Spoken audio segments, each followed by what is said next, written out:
morning, or depending when you're watching this, good afternoon, good evening, or good night. My name's Ross, and as always, told out of Voice Radio. So today we need to take a good old look at some good old news which is coming around for the Pokemon trading card game. Starting off with fun little news that dropped this morning about a ridiculously cool new promo card.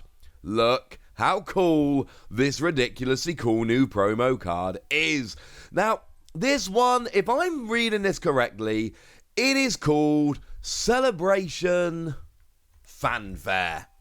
Oiwai, which are the first four characters there, basically means celebration. So this is Celebration Fanfare. And it's beautiful and wonderful and awesome, and look how cool it is. The only thing that's kind of weirding me out here is, like, there's a bunch of new Gen 9 Pokemon that makes perfect sense. There's Pikachu, that makes perfect sense, it's Pikachu. You got Charmander there, who's kind of a little bit, but like, okay, fine, I suppose it's still Charmander. You've got Curlier there, which is like, well, I know everyone likes Curlier, but that's a bit weird. And then Klefki.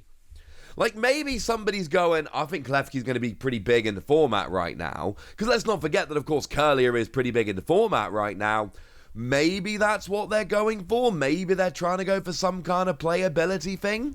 I mean, look, you've got yourself the Squawkabilly there, which, you know, that's obviously a very playable card right now. And, you know, we've got Frigibax, who ends up evolving into Baxcalibur, who is, of course, very, very relevant in the metagame right now. So maybe that's it. You know, Meowscarada is the most playable of the first partner Pokemon from Gen 9. So, you know, certainly in terms of the EXs we've seen so far. So I don't know, like, maybe it's literally just that. Maybe they've just gone for kind of playability and they've prioritized Gen 9, but they haven't really stuck that much to it. I don't know. But I will say this is slightly confusing to me. I'm not 100% sure why Klefki gets on there, if I'm honest with you. Hey ho, ladies and gentlemen. I think it's fair to say it doesn't really matter all that much. But hey, if you're a Klefki fan or somebody that collects Klefki cards, wonderful news. You've got another one to try and aim for. Because I'm going to tell you that right now, ladies and gentlemen, this is a card which is absolutely worth aiming for. But it's also a card that for the vast, vast, vast majority of you watching, this is going to be unobtainable unless you go and pick it up on the secondary market. I hate to break it to you. Basically, this is a prize card which is given out in Japan. You play in, honestly, fairly local small tournaments over in Japan. And if you place well enough, you get yourself some points. Championship points. Not the same as the championship points we get to qualify for Worlds. I should, well, qualify. So, yeah, you pick up those points, and if you hit 30 points, you will get yourself one of these. You need to be playing in Japan. You need to be registered on the Japan Players website in order to be eligible to actually go and get these. It is fair to say this is not going to be something that most people can go and pick up, although they're not hideously hard to get hold of. This isn't kind of like you've got to win a Champions League to get it or anything like that, so it is going to be out there for some people, and that is rather lovely. If you're that desperate, you should be able to pick it up on the secondary market. Also worth pointing out what it actually does. I've translated it myself. It basically says once during each player's turn, they may heal 10 HP from each of their Pokemon and then end their turn. It's actually, like, very literally a budget Champions Festival, in that it's significantly cheaper than Champions Festival, and in that its effect is very much like a rubbish Champions Festival. Because Champions Festival, of course, will heal 10 from all of your Pokemon in play, as long as you've got 6, but it doesn't end your turn. Ending your turn is a much bigger downside than having to have 6 Pokemon in play. I don't think that is a particularly controversial statement. I love this card. I want this card. I very much hope to be able to get this card. If I do end up in Japan able to enter some of these tournaments, you better believe I'm going to be crossing my fingers I get enough points to go and get one of those. So yay! Although I will now be going to Worlds a week later than originally planned, but I'm still going, ladies and gentlemen. It's still happening. Maybe I can get myself one of these cards. Something I absolutely can get, if I so wish, is the Pokemon TCG Knockout Collection. Now, this has actually gone and appeared on the Pokemon Center. And the thing is, like, when we have products which are being sent out to game stores, well, that's kind of easy. Because what happens is someone at the game store's like, hey, mate, do you see what's coming in? And that's why we find out about these things a little bit earlier. But when things are just being sold on the Pokemon Center, there is nobody around. Like, there's literally nobody around to be given, like, a bit of a wink and a nudge and, like, mate, have you seen what's coming? Because, well, people are generally better at keeping secrets when they're actually working for the company. So that is why this just kind of sneaks out onto the Pokemon Center. Now, you'll notice that the Knockout Collection is not a new thing. Over on the UK Pokemon website right now, there are 4 different ones available. One with Toxtricity, Duraludon, and Sandaconda. One with Boltund, Ice-Q, and Galarian Surfetch'd. One with Galarian Slowking, Galarian Obstagoon, and Dragapult.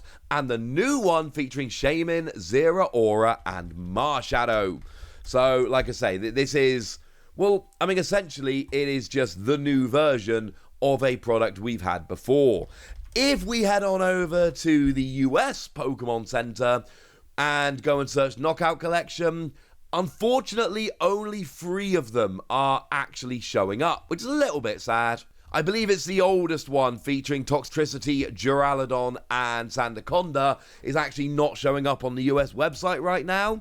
So, if that's a Knockout Collection you're particularly into, maybe this is something worth picking up sooner rather than later, although obviously that's going to be easier to do if you're in the UK and it's actually in stock.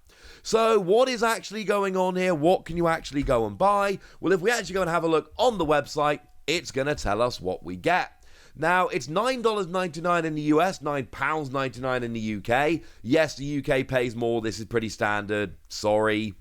And what you're going to get yourself is a lovely box for $10, which gets yourself 2 packs. Now, the packs which are shown on the website are Silver Tempest and Astral Radiance. Not the best packs, I don't think that's a controversial statement, but, I mean, they're pretty cool, honestly. I mean, let's not forget that Silver Tempest is still the set that's got that Lugia in, and honestly, Lugia as a whole is kind of awesome. Silver Tempest was a very cool set, and I know that Astral Radiance isn't everybody's favourite set, I understand it, but Astral Radiance is full of extremely cool stuff. Let's not forget it's got that Machamp, which is extremely cool, and Galarian Sneasler, the Special Illustration Red, does that almost impossible thing of actually giving us a Suian Sneasler card, one of my 3 least favourite Pokemon. Mr. Mime and Jinx are the other 2. They're too human and they look weird. Weirdly, I have no problem with Blaziken, I don't know, but the chicken face makes it look less human, so maybe that's why. Either way, it's Okacheke artwork, and I absolutely adore it. One of the best Okachekes done, even with that hideous thing as the main Pokemon. Also, pulled off that amazing trick of having 3 gold Kato Stadiums in one set. I kind of love it. We've then got 3 promo cards featuring Shaymin, Zeraora, and Marshadow. And when I say promo cards, it's kind of promo cards, because they don't have different numbering. They are holo, but they were holo last time. Maybe there's a different holo pattern. I can't confirm that yet.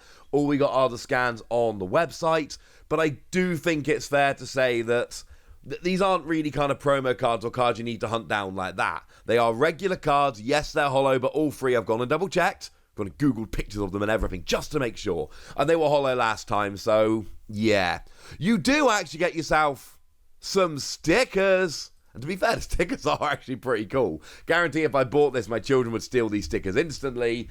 But again, you're talking about 2 packs, and it's not like their old Sun and Moon packs, which we've been seeing weirdly often lately. That's happened a bunch of times lately. And it's not kind of Evolving Skies, which we all know is the big set at the moment. So these are cool enough products, but I do think it's fair to say they are far from essential. Cool products, 2 packs, 3 cards, some stickers, but they are not things that you need to kind of rush out and buy. There we go. Something that I am going to be rushing out to buy are what are they actually officially called? I always forget the actual term. Oh, apparently they're just called special commemorative coin sets. So we've got one now. Now, one of these will look very, very familiar. This is what we call the key art of the World Championships. Pikachu eating the ramen. That has been absolutely everywhere. Like the very, very, very first image we got was the key art of the World Championships. This is very much that. And I don't say that to belittle it or anything like that. It looks awesome. I want this. But look at the other one. Look how cool the other one is. I kind of love them both. And you've got the skyline of Yokohama. And I don't know if I've ever mentioned this in a video, but let me mention it now. I am an absolute sucker for a silhouette skyline of a city that I like. And I feel extremely confident that after going to Yokohama for Worlds, that is going to go down as a city that I like very much indeed. It is worth noting, last year in London, they had 4 sets, not 2. And they were also very strictly limited to 1 design per person. So whereas a lot of the products were limited to 1 per person, here there are 2 designs, but you can only buy one or the other. You cannot actually go and buy both. So we're going to have to wait and see here as to exactly what the deal is. If I can buy both, I'm a massive TCG nerd that's casting the World Championships in Yokohama. You better believe if I'm allowed to buy both, I will be buying both because, oh my goodness, they're amazing. I'm in love, ladies and gentlemen. I am in love. Might skip the Knockout Collection. Will not be skipping this. We'll see if I can earn enough points to get that promo. That one might be more difficult. But now, ladies and gentlemen, I want to know what you think about this. I want to know your opinions. I want to know which of these things you want to be going to pick up. So let me know in the comment section. Go nuts! Be nice! And then make sure you like this video, subscribe to this channel, follow me on Twitter at TheWasi. That's where we talk Pokemon card games, all kinds of fun things. And please do consider checking out patreon.com/PTCGradio, where you can support the channel, get some bonus podcasts, join a Discord, all kinds of fun things. Oh, and get shout-outs on the channel, like the lovely Mary Sanders Lazenby, who's been a supporter of ours for a while and is a very lovely person. So thanks for the support and the loveliness. But by far the most important thing as always, look after yourselves till next time, would ya? Thank you very much for watching. My name's Ross, and you've been watching PTCG Radio.